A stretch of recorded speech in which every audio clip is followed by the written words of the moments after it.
Hi! Now, for those who are passionate about composite restorations, I am proud to present my friend and compatriot, Dr. Joana Garcês. This Portuguese dentist got her degree at CESP Portugal and finished some years later postgraduate diploma in aesthetic and restorative dentistry in the same university. A few years ago, Joana got her PhD title from the University of Santiago Compostela in Spain, as she wanted to pursue this dream of teaching and be part of the faculty. Nowadays, she still keeps her link to this Portuguese university, giving classes to the undergraduate and the postgraduate students in the field of operative dentistry in the position of assistant professor. Besides lecturing, Joana focuses her clinical private practice on restorative aesthetic dentistry and will be presenting today the very interesting subject, Anterior Direct Restorations, Challenging Steps. Let's hear and learn about how to get great results in your composite restorations with Joana Garcês.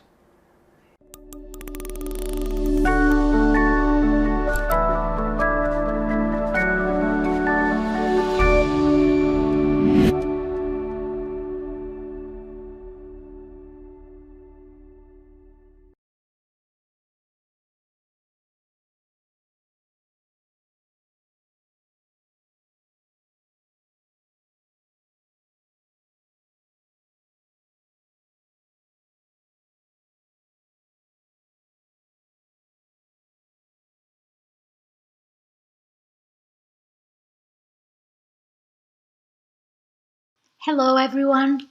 It is a great pleasure, a privilege and an honor to be here with all of you in this epic event organized by two Portuguese amazing dentists that I really admire, João Borges and Rui Pereira da Costa.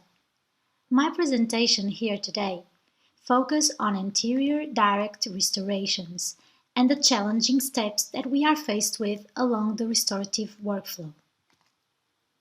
As I prepared for this presentation, I've thought about my mentor and how I've been influenced by him as a professional. So, I would like to dedicate this presentation to Didier Dici, who is one of the finest clinician researchers I have known, who continues to inspire and challenge me.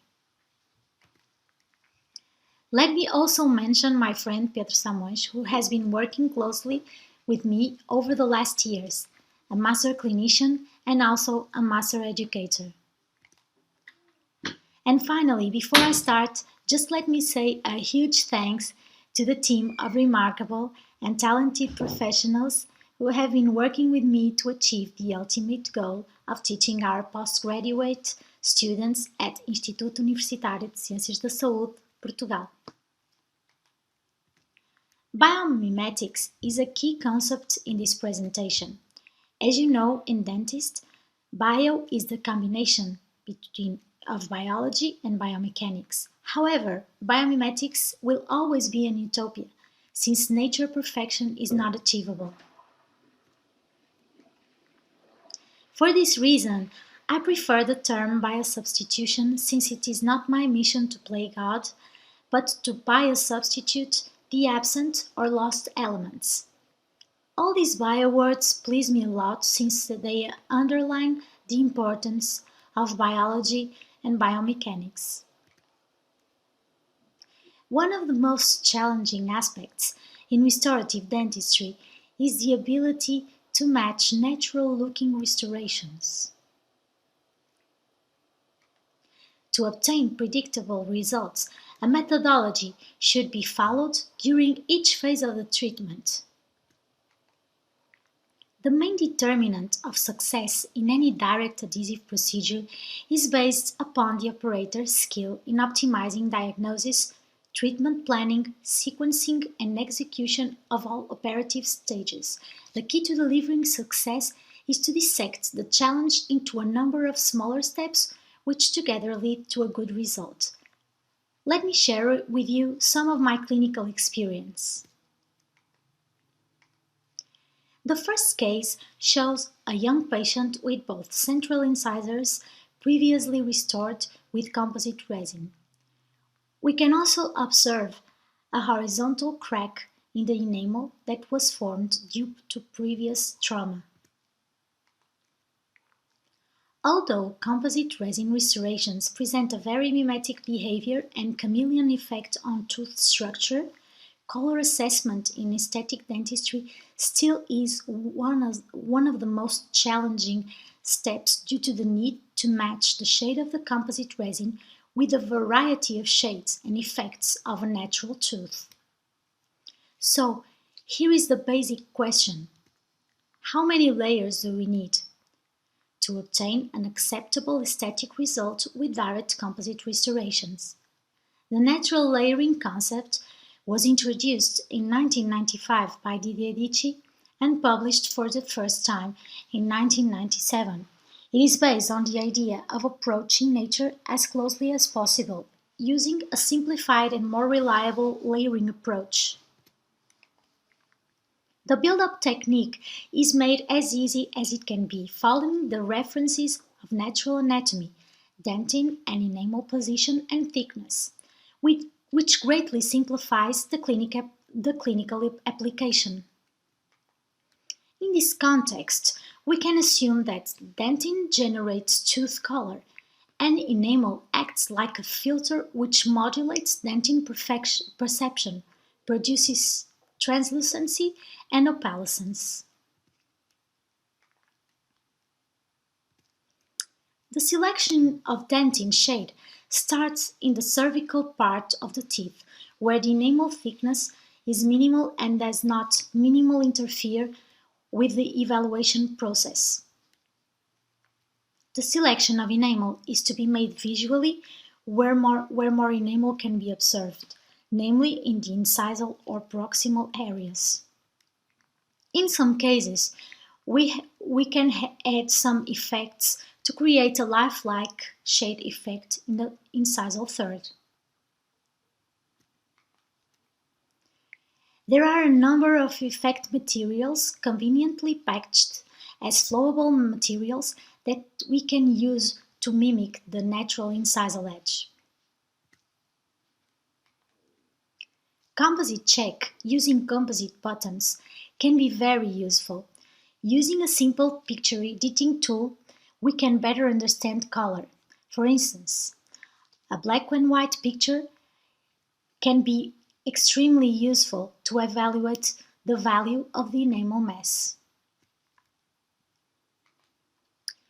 Due to the case complexity, we decided to fabricate a custom shade tab using the previously matched shades. This procedure provides a more accurate and realistic representation of the natural tooth color combination. Some characterizations can be placed, and eventually the design of the tooth morphology can also be incorporated at this stage. Simple restorations, such as Class 4, require as much treatment planning as some more extensive cases. Creating customized shade tabs made out of the actual composite may help to minimize errors in shade matching. To seal this crack, we planned to use the resin infiltration technique. Rubber dam was applied to provide a proper isolation, as the hydrochloric acid used in the microinfiltration procedure may damage the soft tissue. First step included the application of 15% hydrochloric gel for 2 minutes. The etchant gel was applied using the applicator tip provided in the kit. Subsequently, the etching gel was washed away with water spray for 30 seconds. And second step involved the application of 99% ethanol. The ethanol will desiccate the substrate and remove the water retained in the porosity of the enamel crack. Last step involved the application of a low viscosity resin infiltrant, which was left for 3 minutes to allow its penetration deep into the fracture.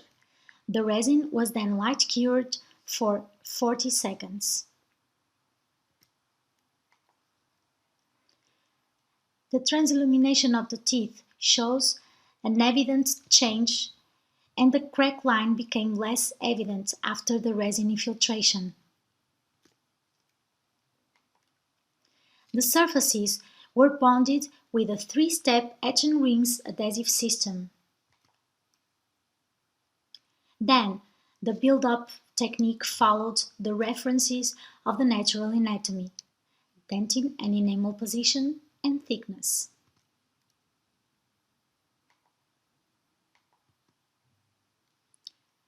Let's check the integrated restoration under different types of illumination. On the left, twin flashes with bouncers allow us to identify the transitional line angles, showing the light reflective and deflective areas of the tooth. In the center, the result photo has absolutely no glare or reflection because the ring flash was equipped with a cross-polarizing filter. We can very easily observe the shape of the dentin portion of the tooth and the more objective assessment of shade and translucency. Here is the before and after. And the smile of the patient.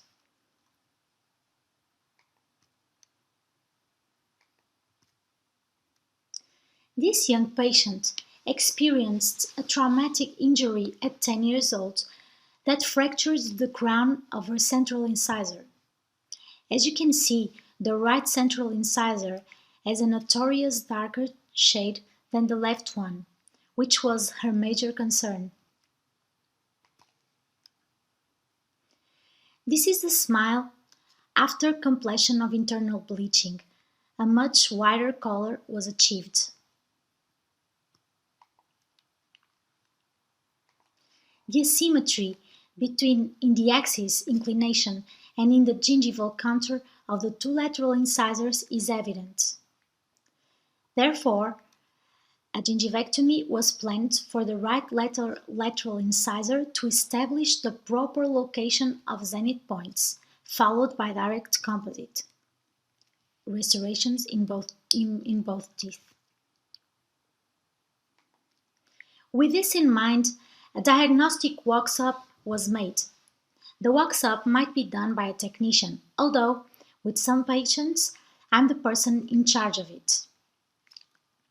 I choose to do so because wax-up process takes me one step further as I mentally start working on the tooth morphological design with the ultimate goal of imitating the natural shape.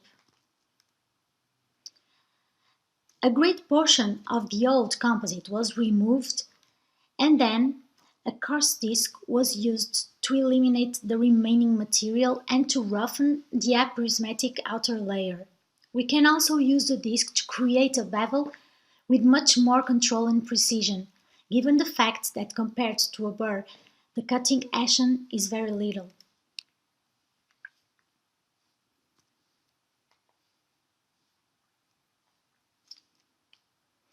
As you can see, there is now a deep bevel and all the edges are rounded to achieve an optimal integration for the restoration in the margins.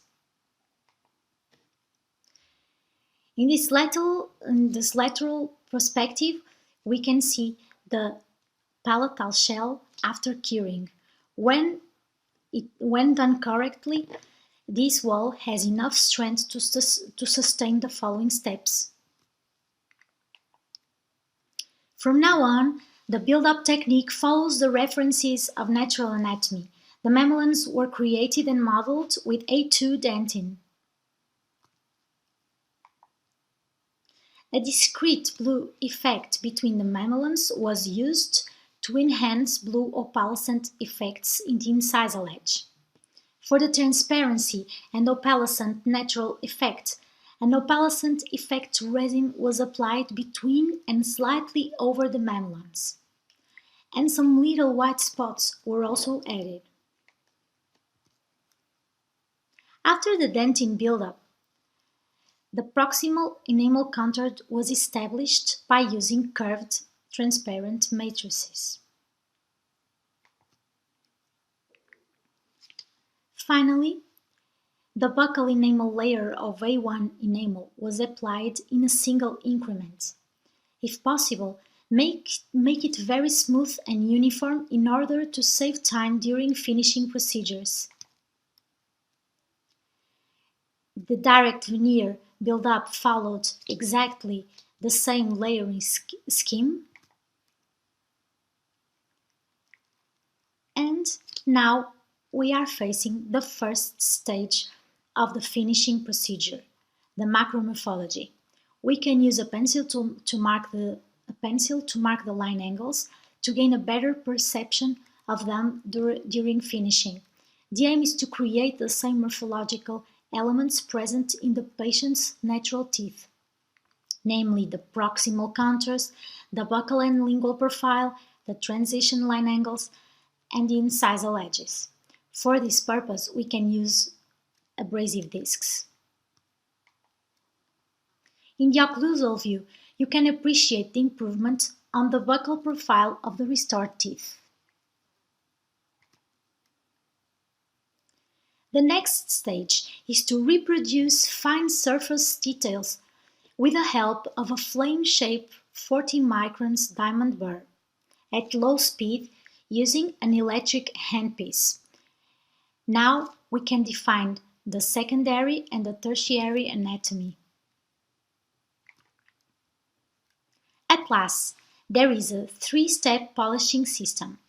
Silicone pre-polishers, followed by silicone polishers, and finally high-gloss polishers. When properly done, the quality and details of the surface provide a natural light reflection. Take a look at the teeth after total rehydration. Here you have the final result. I guess harmony was definitely obtained. As you can check, the light reflection is quite similar both in natural and restored teeth. The lateral views, the baseline, and the final result.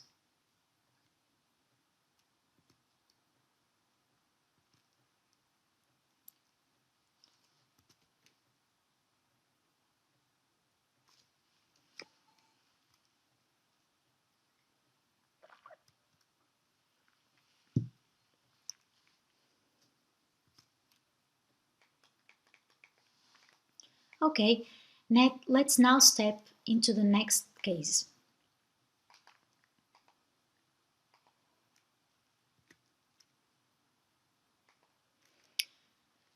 Veneering a discolored single anterior tooth is perhaps one of the biggest restorative challenges. As you know, these type of cases are always complex from the clinical point of view. We have a severely discolored substrate in a tooth with recurrence after 2 internal bleaching. And we aim to correct color value with the application of resins and opaquing agents and achieve an acceptable polychromatic result.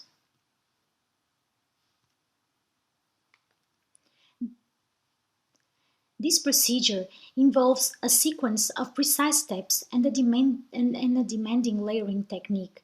Besides that, there is no great predictability of success in color matching. So how can we overcome these difficulties?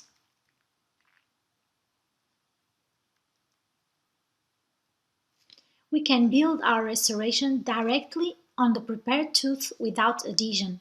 First step is to perform a non-retentive preparation. Then, without performing the adhesive procedures, we build our veneer as if we were doing a direct restoration. Finally, we remove it from the tooth. And there you have a semi-direct restoration. This restoration can be used as an intraoral color mock-up to confirm if the selected shades are correct. After 1 week, Once we are pleased with the result, we can perform the entire adhesive cementation.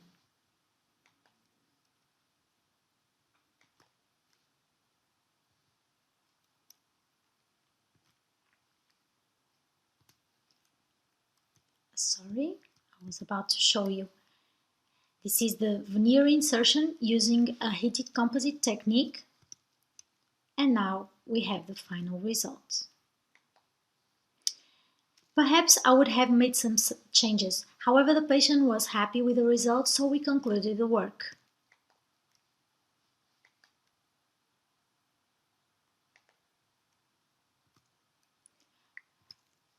As next case, I selected a patient with stabilized periodontal disease.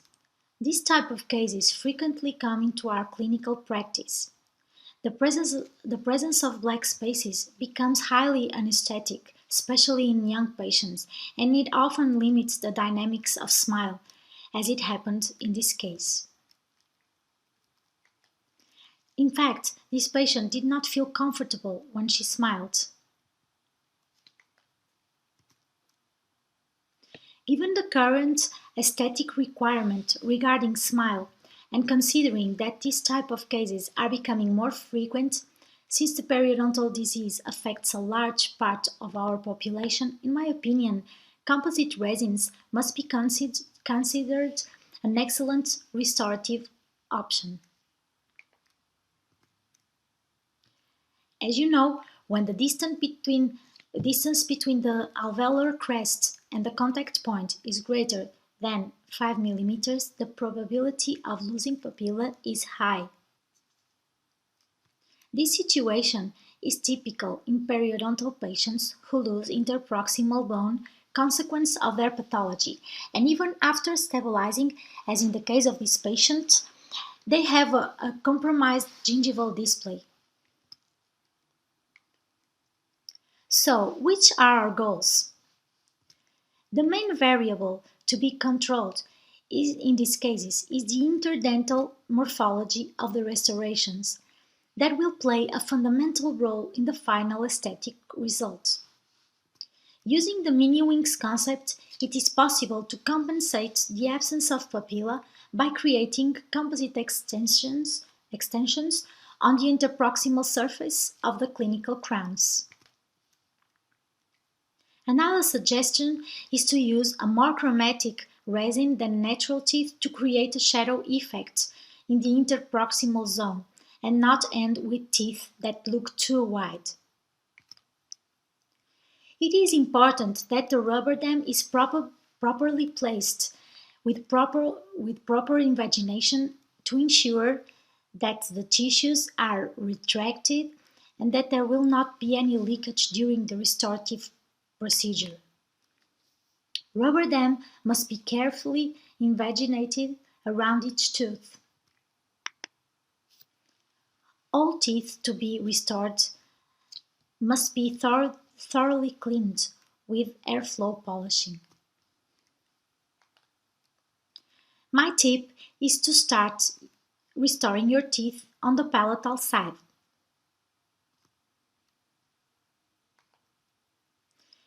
We must create a more convex emergency profile.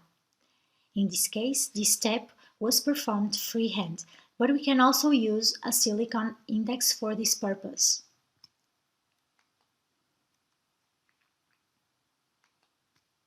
This way, we have a support for the transparent matrix during the buccal insertion of the resin.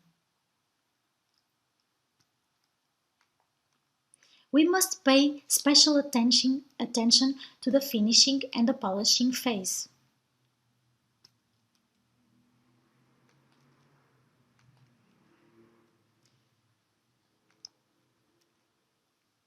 As you know, the main etiological factor of periodontal disease is the presence of microbial plaque. So, our interproximal restorations must be perfectly adapted to the dental surface. We cannot have any area where plaque retention can occur.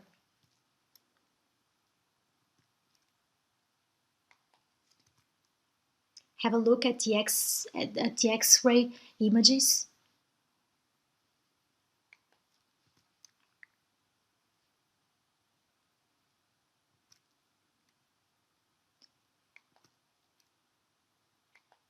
Baseline,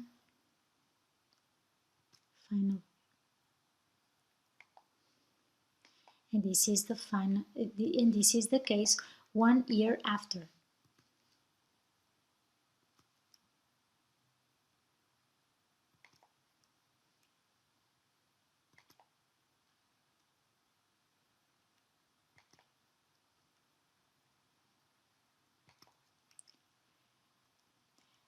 This patient presented wanting an aesthetic improvement.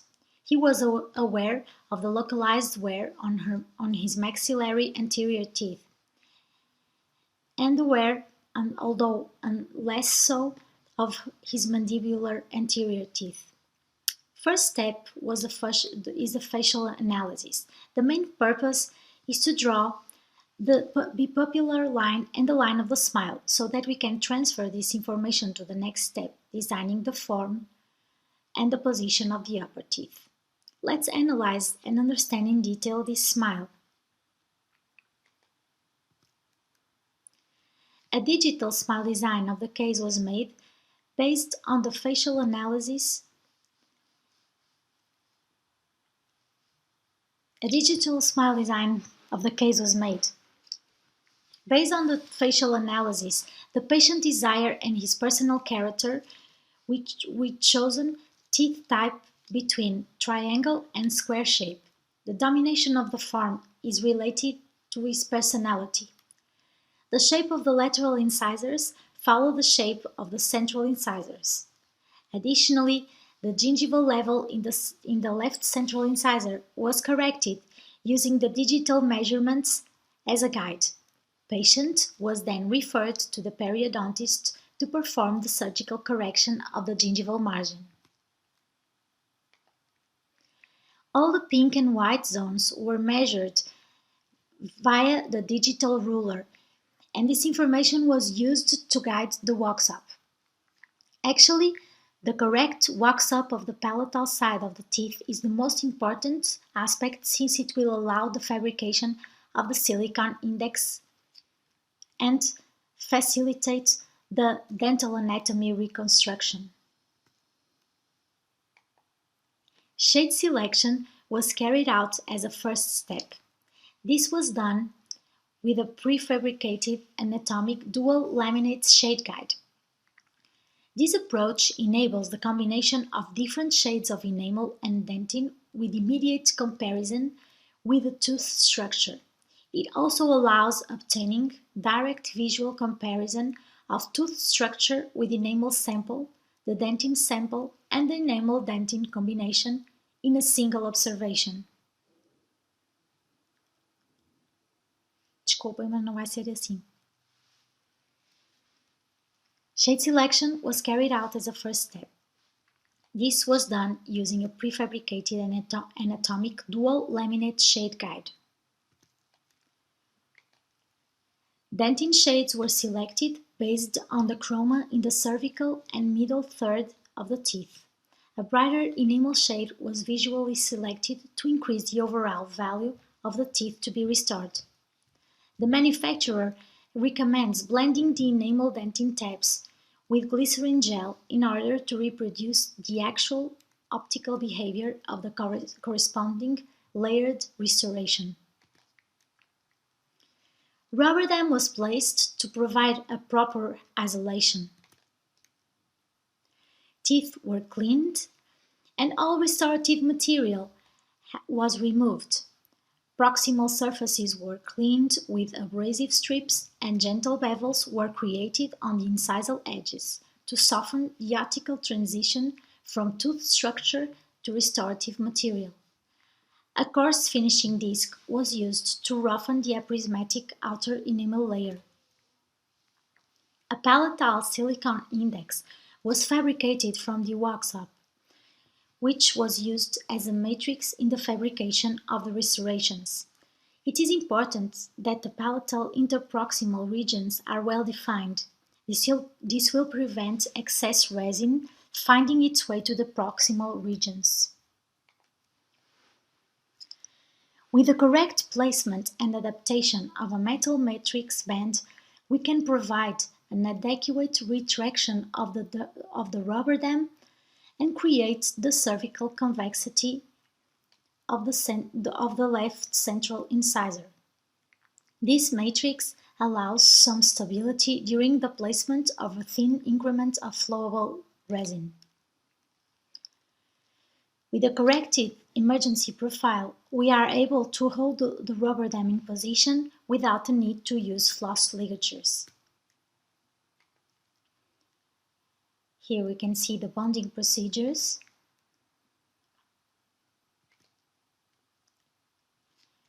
The selected enamel shade composite was applied on the silicone index to recreate the palatal wall of the restorations. As this silicone index was applied in the mouth with gentle pressure, and then it was cured. Accurate placement of the dentin mass is critical to the final appearance of each tooth. It is my preference to add the dentin mass prior to proximal walls build-up, so that nothing is interfering with the placement and positioning of the dentin mass. Dentin masses were layered in the formed shell to restore the inner chroma of the tooth and define the mamelon structure.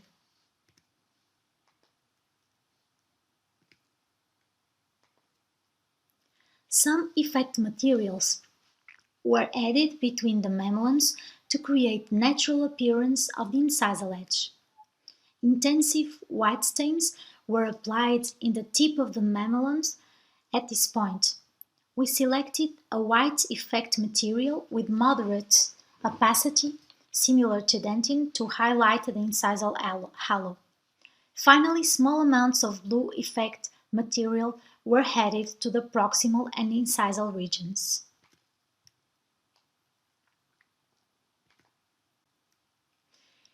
In completing the final enamel layer, the proximal surfaces were completed first, one by one, starting with the midline and moving laterally.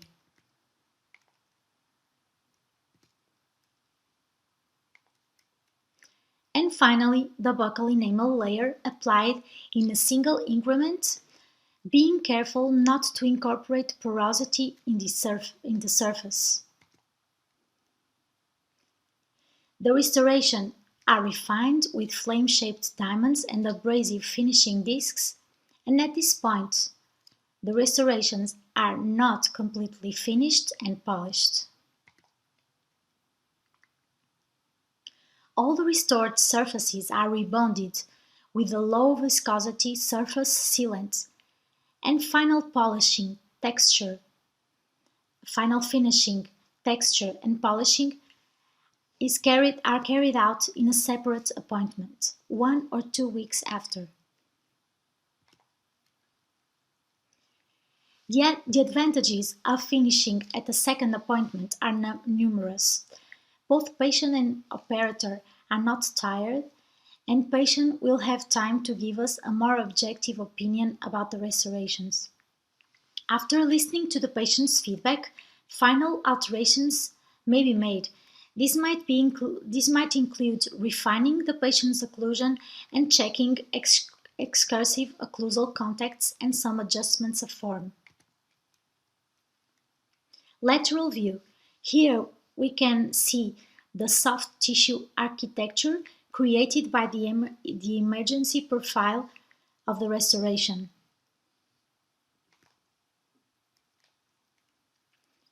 And here is the new smile.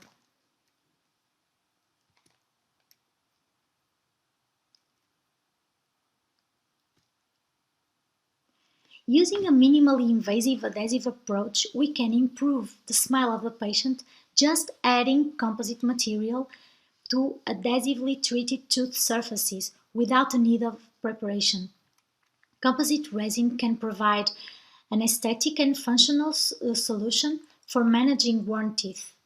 However, we must be aware that a patient with tooth wear can present problems as fractures or wear, and the night guard should be recommended for this type of patient. Literature indicates that this kind of direct procedures have high rates of aesthetic success, and only 11% have show minor problems such as loss of form or wear.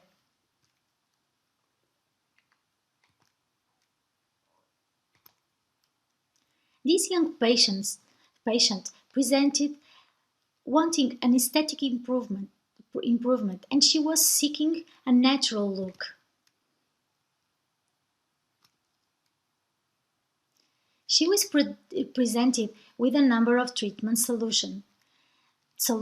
These included ceramic veneers or composite resin additions with or without the inclusion of orthodontic treatment. She chose the latter, with an understanding that the treatment may have long-term limitations. In the clinic, at the first appointment, a composite resin mock-up was freehand fabricated directly into the patient's mouth. The midline and incisal edge position were determined first, followed by the incisal plane. Pleasant tooth proportions were considered when finalizing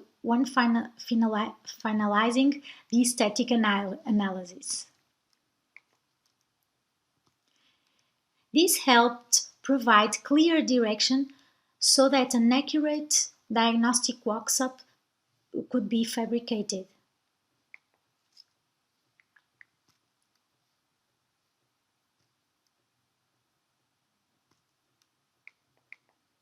Here you can check the amount of material that was added to resize and reshape the teeth. And this is the final result. The lateral view,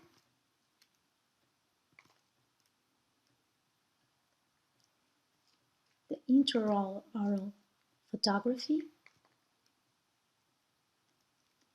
and the new smile of the patient.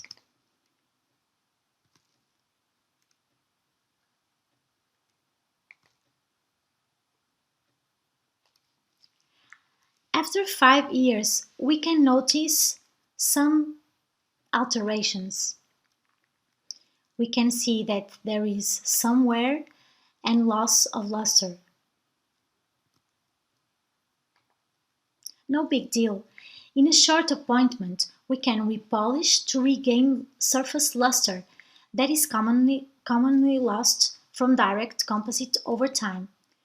We can polish with a high gloss polisher and eventually a felt disc with diamond paste. That way we can bring back high luster. This systematic review focused on the clinical longevity of anterior composite restorations with at least 3 years follow-up.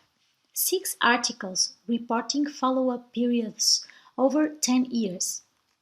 In total,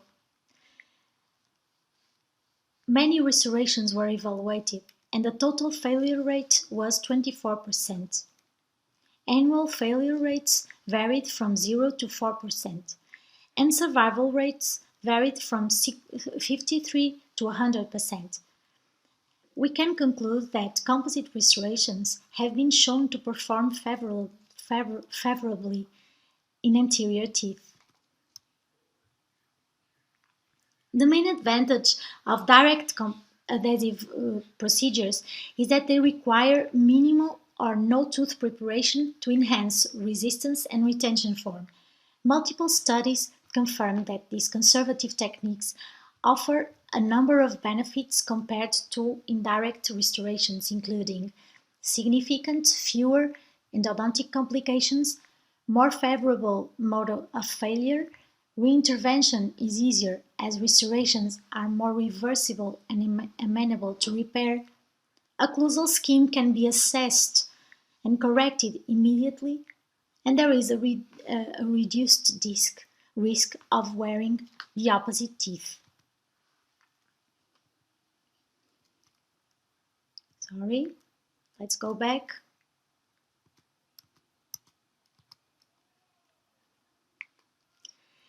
The assessment of the lifespan of the material is not possible.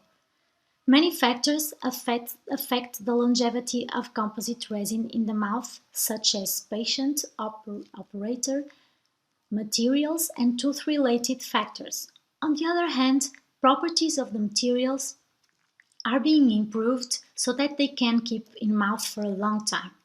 One of the most important issues is to follow these patients clinically. To conclude and to close the circle, I would like to illustrate some of the topics that were developed along this presentation with a video. I hope you enjoy it. Thank you very much. Hi! Now, for those who are passionate about composite restorations, I am proud to present my friend and compatriot, Dr. Joana Garcês. This Portuguese dentist got her degree at CESP, Portugal, and finished some years later postgraduate diploma in aesthetic and restorative dentistry in the same university. A few years ago, Joana got her PhD title from the University of Santiago Compostela in Spain, as she wanted to pursue this dream of teaching and be part of the faculty. Nowadays, she still keeps her link to this Portuguese university, giving classes to the undergraduate and the postgraduate students in the field of operative dentistry in the position of assistant professor. Besides lecturing, Joana focuses her clinical private practice on restorative aesthetic dentistry and will be presenting today the very interesting subject, Anterior Direct Restorations, Challenging Steps. Let's hear and learn about how to get great results in your composite restorations with Joana Garcês.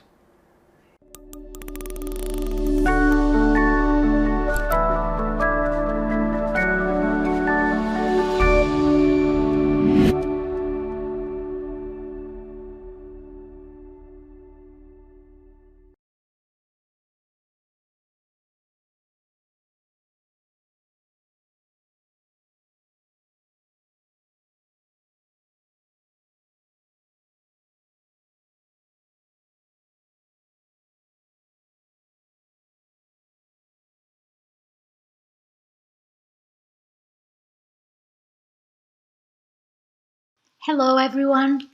It is a great pleasure, a privilege and an honor to be here with all of you in this epic event organized by two Portuguese amazing dentists that I really admire, João Borges and Rui Pereira da Costa.